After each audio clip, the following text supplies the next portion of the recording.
Here's Ed Bernstein. Caesars, come and roll the dice. The sun sets on Flamingo Road. My heart under Paris skies. She's got me, now I am never alone. And I know one thing is for sure. I'm falling for Las Vegas, where the lights they shine so bright. I'm falling for Las Vegas.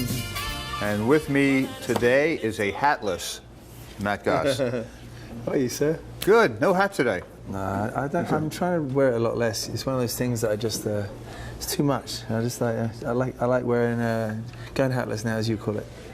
Yeah. Well, you started performing again. Took a little bit of a break from the Mirage. Now you're back. Yeah, I was on tour. I went on tour in the UK. Did some shows in Belfast and London, and it was lovely. I do actually like. I still like performing. I actually went on tour with my brother. So we have a very successful band, and we do arenas, and so it's just nice to be able to go out. But when I came back, I just started up again last Sunday, and it was so nice just to come back and I've learned so much in this incredible town. I've learned so much about when you go on stage in Vegas, you really have to check your ego at the door, and because people read TripAdvisor, 2/3 of the audience know who you are, right, and 1/3 of the audience has just read a review. So you have to kind of. It's almost every night you start again in Las Vegas. And you have to re-educate or get the refamiliarize. Well, you need to really familiarize yourself with the new audience, is what you're saying. Unlike in Great Britain, right, where you're probably one of the most well-known figures in England. Yeah, I think we've just been around for so long. I mean, me and my brother have sold millions of records, and we just played 2 nights at the O2 Arena, 20,000+ a night. And then when I come and play here, I mean, some of my fondest memories were at Caesar's Palace for 7 years, and now next door at the Mirage. And I started at the Palms with Mr. George Maloof. He's a neighbour and a friend, but it's a journey. I think that you have to be attached to the journey, not the individual venue. A room is a room to me, whether I'm playing 500 seats or whether I'm playing 50,000 seats to Hyde Park, which we recently did with the BBC. So you have to give both audiences that respect. But you were kind of indicating that there's a difference in Las Vegas because you have a lot of tourists coming from different parts of the country that may not be familiar with you. So what do you do differently in your show for that kind of audience compared to performing in front of 20,000 people at the O2 in London? I think that Las Vegas is a place where you learn your craft. I thought I knew my craft before I came here, but I really have learned what I do because of this town, because you learn composure and you learn how to pace yourself. You have much, much more time than you realize. But when you actually speak to an audience, and rather than just sing to an audience, and you share stories, and I never forget the first time I got my first laugh. The audience was laughing. 1/3 of the show is laughter. I mean, I'm quite a cheeky Brit on stage, and it felt really good. And now I've learned composure to the point where I know that I have so much more time. And even talking to you, you don't have to rush. You talk like you would if you and I were having dinner together. It's the same kind of the same approach to performance. And Las Vegas teaches you that, where opposed to when you go out and you do all your hits, quote unquote, you can just go out and do your thing. Yeah. And I prefer a connection with an intimate audience. I love it. Timing, right? It's all about the timing. Yeah. And sometimes the pause is more important than what you're saying. Yeah, and I also think that all the things that we love in life, whether it be, if you think about the solitude of the ocean or the solitude of being in the mountains, or for me sometimes it's even in a park in London, it always involves space. It always involves an element of solitude. And there, for me, the solitude on stage to me has actually become something I've really loved. I've fallen in love with. When I can be this relaxed as I am now, but there's an audience going crazy, and I actually now have learned to just take a second to watch different audience members, and I think about how they've all got dressed up, and I'm their night out. Right. I feel so very, very blessed. Well, that's terrific, because oftentimes entertainers don't recognize how difficult it is for some people to get out. I mean, you got to get a babysitter for the kids. Yep. You got to, you save your money to go out and for a night out on the town, particularly in a place like the Mirage. And you got to travel there, fight the traffic, yep. Get there, wait in line, get home late. I mean, it's a big deal. It's a conscious decision, and then just that phrase in "we're going out to see Matt Goss tonight" is like I'm their night out. I mean, right. I will never forget. I mean, I've been doing this 32 years, and I've done some most incredible things, and I never forget that sometimes is the very thing that motivates me when I'm getting ready. I'm getting ready because somebody's made the effort to get ready for me. Yeah. One of the most amazing things that you have done and are receiving is a Humanitarian Award from the United Nations. Yeah, I mean, it's one of those things that when I was told very recently. I try my best to give back. I genuinely do. I try my very, very best to give back. And they're those things that it's not very dignified to speak about in some ways. But for somebody to recognize some of the things I've done off of the stage, privately, I am quite bashful about it, but I'm very, very... humbled is not the word. To get a Humanitarian Award from the United Nations is something that I, it's still how does that happen? You get a phone call from somebody at the United Nations? I wish it was more, I wish there was kind of like some little golden parachute that comes down and lands and they've got a GPS, but it's, no, I got a phone call, my manager, and he called me like 5 times, and usually that's either a really good thing or a bad thing. And I said, my first comment was, "What's wrong?" He went, "Nothing's wrong." And then he said, you've been awarded a Humanitarian Award from the United Nations. It was like, excuse me? And I got chills. I mean, listen, I'm my mother's son. You know me well enough to know how much, where it resonates in my body. Right. My mother passed 5 years ago, and these are things that I so desperately would love just to go, "Hey, Mum." Right, yeah. So I think that really everything that happens to me, and all the things that I'm doing with my movies and traveling and touring and getting things like this, it's just really is an extension of me being a simple London boy that came to a city called Las Vegas. I've been taken under the wing of this town, has shown me extraordinary things, but every day, ironically, I want to make her more proud today than I've ever done. Well, you're certainly on that track. You and your brother, you mentioned your brother Luke, who you performed with for years, and you've also just some time ago completed a documentary. Yes. Right, called Bros. Yeah, Bros. Right. We call it Bros in England, but Bros in America, yeah. Okay. Yeah. We have a little video of that, so take a quick look. Here we go. Yeah. No, don't shut me down. I'm going to speak. Listen. All right, Luke. I'm going to speak. I'm going to speak. You're going to speak. You're going to speak, are you? Let me tell you yourself. Two worlds have definitely collided. Please welcome Crohn. We went around the whole entire planet, selling out arenas and stadiums. I was one of the most recognisable people in the world at that point. They're just so gorgeous. We created mayhem and mania wherever we went. Are you ready to rock? Just looked at him, I just like, I hope we can live forever. Growing up in school, being twins, we were kind of like the Goss brothers, officially best mates. And within 6 months, we were globally known. There was no learning curve. Loneliness, isolation, it all comes with fame. Matt and Luke were not real. This is official, Matty. I'm leaving the band. Ross is done. It was probably the most painful professional moment of my life. If me and my brother can get back to the energy that we when we were 8 years old. We're heading towards the airport. Game on now. Thank you, British Airways, for making me feel so comfortable, really. They're not quite ready yet. The reality of getting back together is to see if we can put blood back into the veins of a very big pop band. Hey, broski. Family can be challenging, but we are brothers. We will find a way. I had like an epiphany. I was like, this is meant to be difficult. I don't need to do this. To be honest with you, I'm absolutely knackered. We are behind schedule. It's a massive workload. We rub each other the wrong way in. We need to fix this.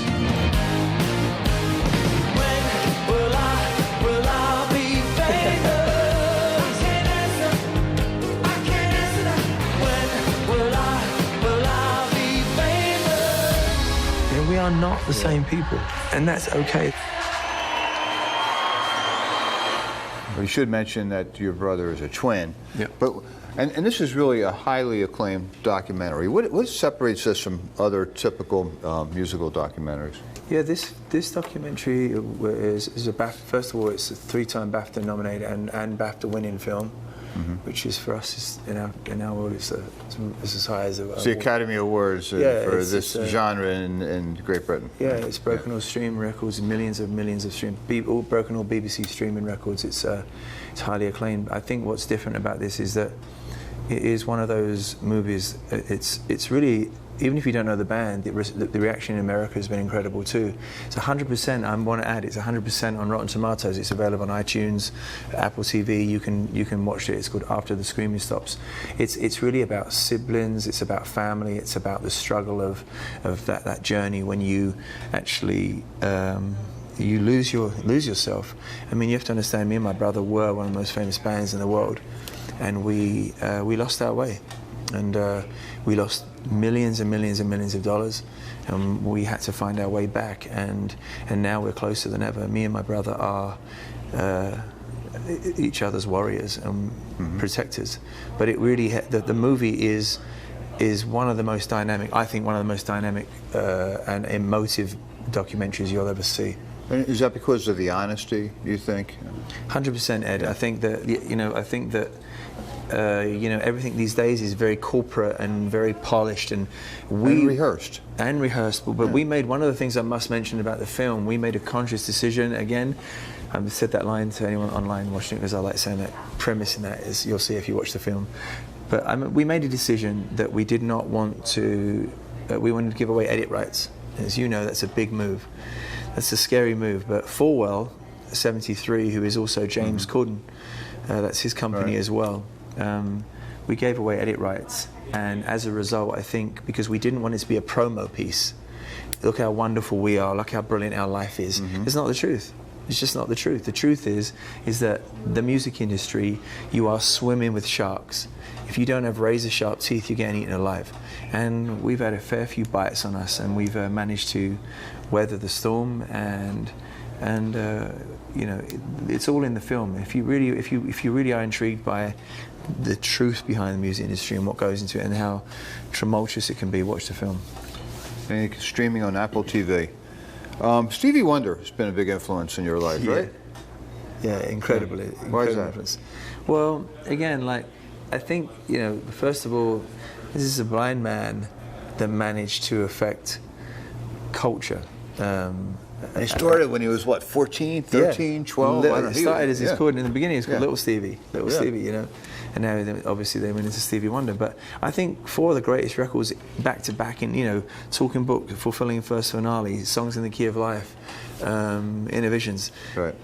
Those records, I don't know if anyone will ever beat those 4 records back to back.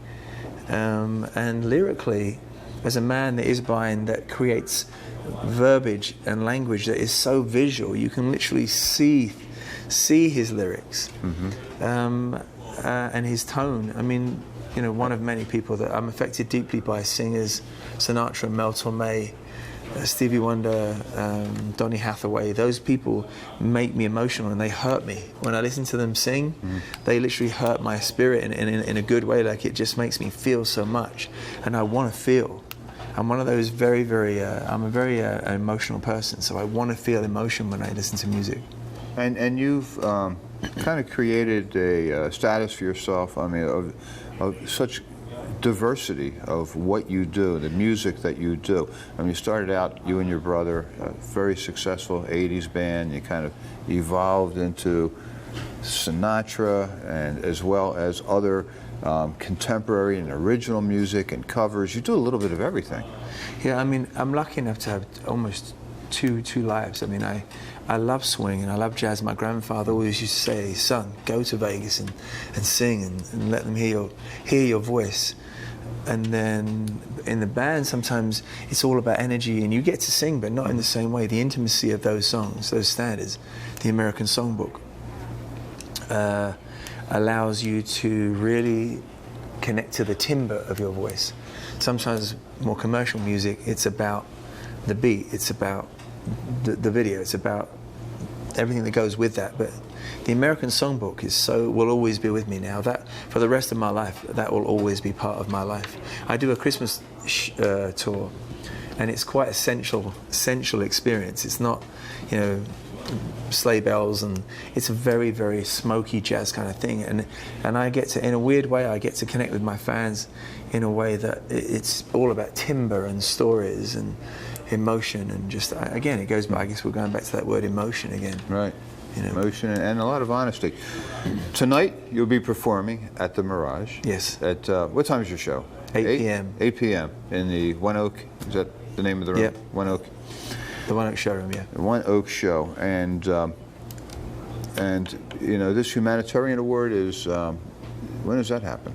Apparently, I'm going to be awarded it tonight on stage, but I'm not meant to know it. You don't know? But now, I do. Oh, know, act so. surprised. I like surprise. Yeah. I think we let the cat out of the bag. We did. But if you don't have plans yet for tonight, I don't even know if there's any seats left. But we're going to figure a way of squeezing everybody in. It's going to be one of those nights. Yeah. I mean, the thing is, first of all, I'd like to say, this man here is extremely important to me. You are yourself, people like yourself, people like Larry Ruvo, Bernie Human. You guys, to me, are the kings of this town. Where's the old men of Las No, Vegas? you're not. You're not. You're the reason why I actually wanted to come to this town. You people like you are the reason I wanted to come here. I'm determined to keep glamour in Las Vegas, the civility in Las Vegas, the camaraderie in Las Vegas. I'm not really bothered. If you don't mind if I say this, I'm not interested in the corporate side of the way this town's going. I'm just not. I just want to be part of the tapestry of this town and the romance of this town. And if I'm allowed to do that for 50 more years, then I'm not going anywhere. In fact, now that you mention romance, because when people think of you and your show, I mean, there's a lot of adjectives they use. Romantic is one, sexy is another, right? Sometimes. Yeah, I mean, how do you feel about that? I mean, I think I'm 50 years old, and it's nice. And you're still considered sexy, yeah? You know what? My dad is 74, and if you go on my Instagram, just at Matt Goss, check out my dad. If I'm lucky enough to look like my dad, I'm humbled by all that stuff, Ed. I mean, I really am, and I'm probably a lot shyer than people realise, and but I'm grateful for it. I'm grateful for it. Your dad have any musical ability? My father was a detective in Scotland Yard and CID, Murder Squad. Oh, he got people to sing. He's no, but I will say that him and my mother were in bands when they were young. They were both in bands, and they sang together. And but all my family, my grandfather, my Aunt Sally, my Aunt Anne, and my father and my mother all had beautiful voices. My grandfather's voice was pure, like.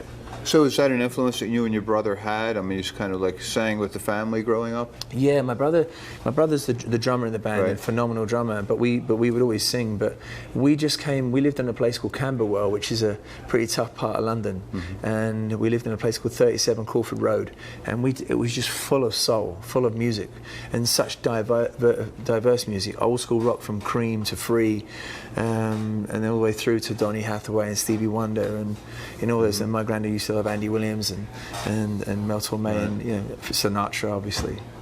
Right, and I mean that explains a lot, right? I mean, you have all those influences. And is your father still perform at all? My father actually retired from the force just a couple of years ago. He extended his retirement and went into cold case as a detective. Right. And then he retired. He's just retired with my beautiful stepmother Helen to France. He lives in France now. So he's still very, very musical. He plays the guitar still.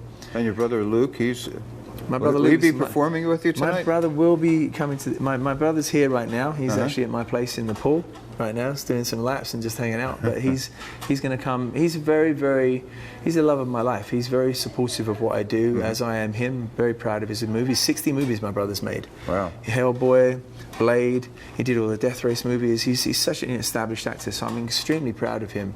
But he's coming to show his support for me tonight, and I'm really honoured that when he's in the room, I actually feel a lot more relaxed, because he's my brother, man. We're twins, and we're double trouble. Right. So will he be jumping on stage, play some drums? I will try. There's a song that he mentioned to me yesterday that he might jump up, but we'll see. Yeah. I also wanted to ask you about performing at Wembley Stadium and what a rush that is, huh? That was I think for a musician, that I would say there's no greater venue in the world. 77,000 people we had that night. Right. And me and my brother are still the youngest men in music history, to actually headline Wembley Stadium. So we did 15, next door there's an arena called Wembley Arena. We did 15 consecutive nights at the arena, 15 arenas. Right. And then went on to do the stadium. And it's where Springsteen, Jackson, Madonna, all those big acts were playing at the time, and we were the youngest men in history. It was one of those moments when you come out, there's a point where you actually can't make out the gender of anybody. It's that big of a venue, and as far as the eye can see, and up everywhere you look is just flash bulbs, and it's just the most incredible experience. And we call it the hit. So you come out on stage, and you get this massive kind of energetic hit within you. It's like, and you feel it. And you have to really steady your nerves and steady yourself, not necessarily from a nervous standpoint, but actually from wanting to experience it. I've never had that experience since. It's when you play that kind of venue, you get that immense hit. And it kind of reminds me of that opening scene in Freddie Mercury. It's the same venue. Yeah. That if you've watched Bohemian Rhapsody when when Freddie Mercury's comes out, that's the venue that me and my brother played. Right. Amazing to even the photography in that scene. I mean, really, you get that feeling. That's and the POV. intensity. Yeah. So that's his perspective. So that view that you looked at, I've had that view in my eyeballs, and it's like no other. That venue will remain in my bloodstream to the day I croak. Yeah. What a great thing. And did you ever meet Freddie Mercury?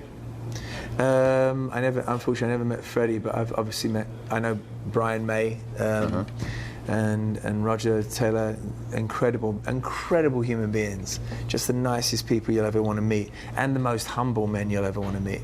I mean, Brian May is just one of the most, with Ronnie Wood from the Rolling Stones. Right. These guys are the most humble, unaffected people you'll ever want to meet, and they also teach me that this is just a journey, and these accolades are great, and the journeys are great, and the venues are amazing, but these fellas are icons, and yes, real humble people. Perspective, giving a perspective. Yeah. What kind of music's coming out of England now? Is there anything different than what's coming out of the United States? I think so. I think Britain will always be. We've got an edge to us. There's some real edgy stuff coming out of Britain. I think Amy Winehouse, if you look at her, she's a good person to look at. Like, she's an innovative artist that affected everybody of all ages. I'm sure you loved her music. Everyone loved her music, and it was edgy, and it was truthful, and it was sometimes in a way too truthful. If you listen to her lyrics, they were heart-wrenching. They were raw. They were uncomfortable.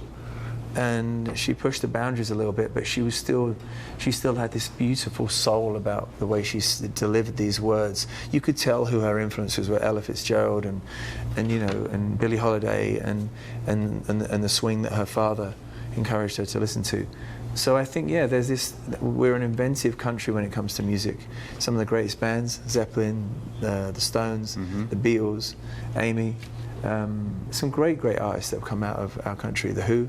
I mean, some incredible bands that have come out of our little nation. I am proud to be here, and I'm an honorary captain in the American Army, and I I love this country, but I'm also a very, very proud Londoner and a proud Brit. Right. And, hey, look, they're two of the best countries, in my opinion. Yeah, right? well said. Yeah. I couldn't agree with you, Ed. What else did I want to ask you?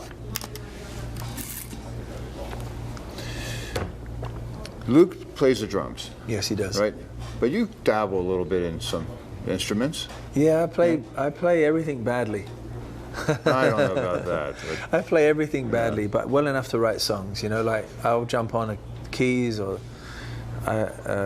bass, or guitar. And, I play everything badly, but well enough to write songs, I would say. You know, but I do love playing guitar on stage when I'm with my brother, because I get to really let out a lot of the other side of me, and we get to rock out a little bit. And our band is developing into a real edgy pop band, and I'm very proud of that. And but then when I do my jazz stuff, I do like to get on the piano a little bit. I have no idea what I'm doing. That's the God's honest truth. I just know when it's not right. Just get moved by it in the moment. I just muscle memory, I guess. I don't know why. What's the worst part about having a twin brother? The worst part of having a twin. That's the tough. Nobody's ever asked me the worst part. We know the best part. He fills in for you, right? Those things you don't want to do. I'll start with the best part. The best part is that you know that you have. We have exactly the same DNA. We have an understanding that nobody can possibly understand, and he is the only person on the planet, literally the only person after losing mum. He is the only person on the planet that understands exactly what my body is feeling, and vice versa. I guess the worst part is that people assume we're exactly the same people, but we're not. We could not be more different. We have similarities, but we are very, very different people. And so I think the assumption that we are the same people is frustrating sometimes, and that sometimes can result in us pining for our own identity. And I think we've learned now not to pine for our identity and just accept. Just let it be. Let it be. Let it be. And you can let it be with Matt Goss at the Mirage in the One Oak Room tonight, 8 o'clock.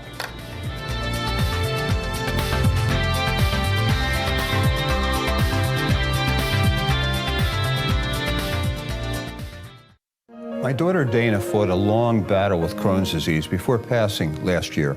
Max has spent a lifetime scoring goals. It's our goal to help the Crohn's and Colitis Foundation find a cure for this horrible disease, so no one else's child has to suffer like Dana did.